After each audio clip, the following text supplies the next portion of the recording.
Deputy CM గురించి నువ్వు ఎక్కువ చెప్పొద్దు.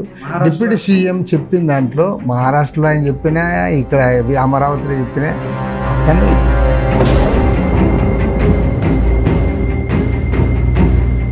సూపర్ 6 లో కొన్ని పథకాలు మీరు అమలు చేస్తామని చెప్తున్నారు. ఎన్డీఏ కూటమి ఉచిత ఇసుక అన్నారు.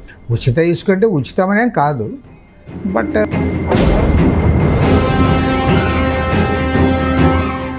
కమ్యూనిస్టులకి గతంలో ఉన్నటువంటి పోరాట ఉద్యమం పెట్టడం లేదంటారు. పోరాటం చేయడం తగ్గింది.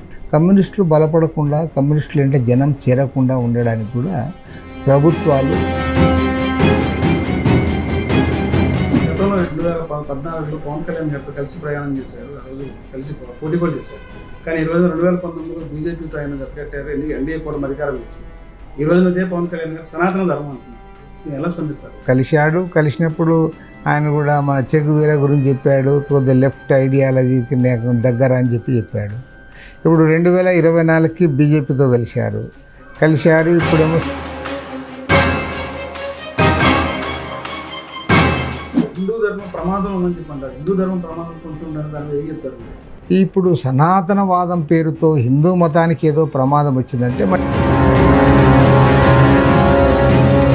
ఎన్డీఏ గవర్నమెంట్ అధికారంగా వచ్చింది 7 నెలల కాలం అవుతుంది. 7 నెలల కాలంలో పరిపాలన ఎలా ఉంది? రాష్ట్రంలో చంద్రబాబు నాయుడు పరిపాలన పట్ల మిక్స్డ్ రియాక్షన్ కనపడతా ఉంది. ఎందుకంటే గతంలో 4 సార్లు ముఖ్యమంత్రిగా ప్రజల అవకాశం ఇచ్చారు. దీర్ఘకాలం అపోజిషన్ లీడర్గా ఉన్నావు, ఫైనాన్స్ మినిస్టర్గా ఉన్నావు.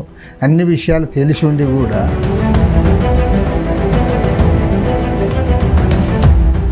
ఖచ్చితంగా దీన్ని వ్యతిరేకిస్తూ మా పోరాటాలు ఉంటాయి. మైనారిటీలు కూడా అనుకుంటారు హిందూస్ మాకు వ్యతిరేకం. కాబట్టి ఏమంటే ప్రమాదం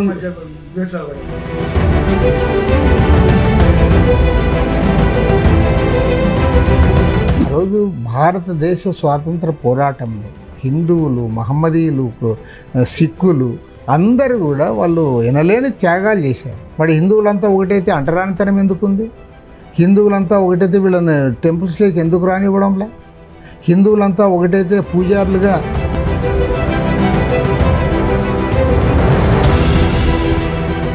ఇవాళ ఈనాటికి స్వతంత్రం వచ్చి 75 సంవత్సరాల తర్వాత కూడా అంటరానితనం పోలేదు. పోయిందని ఎవడన్నా చెప్తే అది బోగస్ మాట.